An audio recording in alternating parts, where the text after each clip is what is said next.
If you only feel valuable when you're busy, you're not productive. You're just emotionally employed. Let's talk about a mindset that quietly destroys people in the AI era, tying your self-worth to your productivity. It sounds responsible. It looks ambitious. It even gets rewarded in the short term. But long term, it creates burnout, anxiety, guilt, when resting dependency on results, and an identity that collapses the moment you slow down. And here's what makes this topic even more urgent. AI is making productivity cheaper. It's automating tasks, speeding up output, increasing expectations. So if your worth comes from how much you produce, you will never feel enough. Today, we'll break down how productivity became a self-worth addiction, why the algorithm loves this loop, and how to detach your value from output without becoming lazy. This is how you stay mentally strong in 2035. Let's go. Part 1. The problem AI creates. In the past, productivity was a competitive advantage. If you worked harder, you could outperform others. But AI changed the playing field. Now you can write faster, design faster code, faster automate workflows, generate content instantly, get answers in seconds. So instead of productivity creating freedom, productivity became a trap. Because when output becomes easy, the world expects more of it. And if your identity is, I'm valuable because I produce a lot, then AI feels like a threat. Because if a machine can produce more than you, what does that make you? That's the psychological crash people are experiencing right now. Not because AI is evil, but because many humans built their self-worth on output. Part 2. The productivity identity. Disguised as discipline. Let me describe the productivity identity. It says, I'm only proud of myself when I complete things. Rest is earned. If I'm not improving, I'm falling behind. If I'm not busy, I'm wasting life. And you know what's funny? This identity can look like discipline. But emotionally, it's often fear of being unimportant.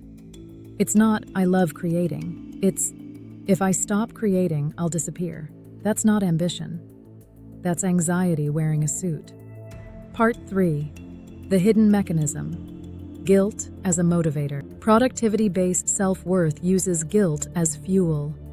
Even on a free day, your brain whispers, you should be doing something. And if you relax, you can't relax fully. Because half your brain is resting and the other half is yelling at you like an unpaid manager. It's like having a toxic boss living inside your head. And the worst part? You can't quit. Because you are the boss. Part 4. The algorithm rewards overwork. Here's why this is so common. The algorithm rewards visible output. It rewards posting engagement, consistent activity, constant motion, quick responses, hustle content. So society starts praising people for being busy, not for being wise, not for being calm, not for being healthy. Busy becomes the new virtue. And then people feel ashamed when they slow down. But the algorithm doesn't care about your nervous system. It only cares about attention. Part 5. Productivity is not the same as value. Here's a truth that will free you. Output is not equal to value. Some of the most valuable things you'll ever do produce no immediate output. Examples: thinking clearly, choosing the right direction, setting boundaries, recovering from burnout, building trust in relationships, learning something deeply, saying no to the wrong opportunity, resting so you don't break. Meanwhile, some of the most productive work is worthless. Busy work, unnecessary meetings, pointless tasks, over-polishing checking boxes for dopamine. So if you equate productivity with worth, you'll end up producing a lot and building nothing meaningful. Part 6. The machine comparison trap. Here's where AI messes with your head. You start comparing yourself to the machine, and the machine always wins on speed. AI doesn't get tired. It doesn't feel bored. It doesn't feel insecure. It doesn't need motivation. It doesn't spiral at 2 a.m. thinking about the future. So if your identity is, I'm valuable because I can do a lot, AI will slowly destroy your confidence. But if your identity is, I'm valuable because I have judgment, taste, empathy, and meaning, AI becomes an assistant, not a threat. The goal is not to outwork AI. The goal is to outhuman it. Part 7. The Real Flex. In 2035, emotional independence. In 2035, the flex won't be productivity. The flex will be emotional independence.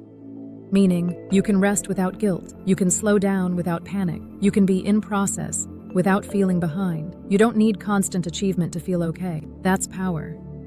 Because people who need external proof to feel worthy are easy to control. They will accept anything. Toxic bosses, bad relationships, unstable lifestyles, constant stress, just to feel enough. Part 8. The battery versus machine. Model. Here's a model I love. You are not a machine. You are a battery. Machines run until they break. Batteries need recharge. If you treat a battery like a machine, it doesn't become stronger. It dies faster. And productivity culture is basically yelling, "Be a machine," while your nervous system is begging, "Please recharge." So the question becomes, am I living like a battery or pretending I'm a robot? Because pretending you're a robot is expensive. You pay with sleep, health, relationships, creativity, long-term motivation. Part 9. Rest is not a reward. It's a requirement. Here's a major reframe. Rest is not something you earn after finishing life. Rest is part of the system that allows you to continue. If you only rest when you feel done, you will never rest. Because the to-do list is infinite. Especially in the AI era. There is always another idea, project, improvement, optimization, content opportunity. So if you don't set boundaries, the system eats you. Part 10. The identity shift. From performer to person. Productivity. Self-worth is performer identity. It says, "I'm loved when I deliver." Detachment is person identity. It says, "I have worth before I produce anything." This doesn't make you lazy. It makes you stable. And stability creates sustainable output. Because when you're not trying to prove you deserve existence, you can actually create with joy. Not pressure. Not fear. Part 11. The Enough Score exercise. Here's a simple daily exercise. At the end of the day, ask, did I live like I was enough today? Not did I win, not did I achieve a milestone. Just, did I treat myself with respect? Did I move forward a little? Did I protect my health? Did I show up in my relationships? Did I avoid self-punishment? Because if your baseline is self-attack, even success won't feel good. You'll just raise the standard and keep running. Part 12. Productivity addiction looks like overthinking. Here's a sneaky form of productivity addiction, overthinking. It feels like work, but it's often just emotional avoidance. You convince yourself you're being responsible. I'm planning, I'm analyzing, I'm preparing. But the truth is, you're scared to start. Because starting exposes you to failure. So you stay productive in your head. That's a trap. Real growth requires action, not mental spinning. Part 13. The internal scoreboard. Problem. Most people live with an invisible scoreboard. Points for waking up early, grinding, being busy, achieving, suffering. And they lose points for resting, doing nothing, enjoying life, being calm. So even when life is good, they can't enjoy it. Because their brain says, you didn't earn this. That's not discipline. That's a broken relationship with self-worth. Part 14. The mindset shift summary. So here's the shift. Productivity-based self-worth says, I matter when I produce. Future-proof self-worth says, I matter because I'm alive, learning, and growing. Productivity-based self-worth says, rest is weakness. Future-proof self-worth says, rest is strategic maintenance. Productivity-based self-worth says, more output equals more value. Future-proof self-worth says, right output plus right direction equals value. In the AI era, output is cheap. Meaning is rare. So don't build your identity on what's cheap. Build it on what lasts. Here's your action step. Create a non-productive win list. Every day, track one thing that mattered, that wasn't productivity. Examples. I rested without guilt. I said no to something draining. I took a real break. I spent time with family fully present. I stopped comparing myself to others. I protected my energy. Do that for 14 days. And watch what happens. Your worth stops depending on your output. And when that happens, your output becomes cleaner, calmer, and more powerful. If this video helped you, here's what to do next. Like the video so the algorithm doesn't forget we exist. Subscribe for the next episode in this series, Learning to Think Slower in a Fast AI World. Because in 2035, speed will be everywhere, but wisdom won't.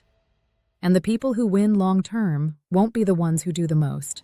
They'll be the ones who can slow down, think clearly, and choose what actually matters. See you in the next one.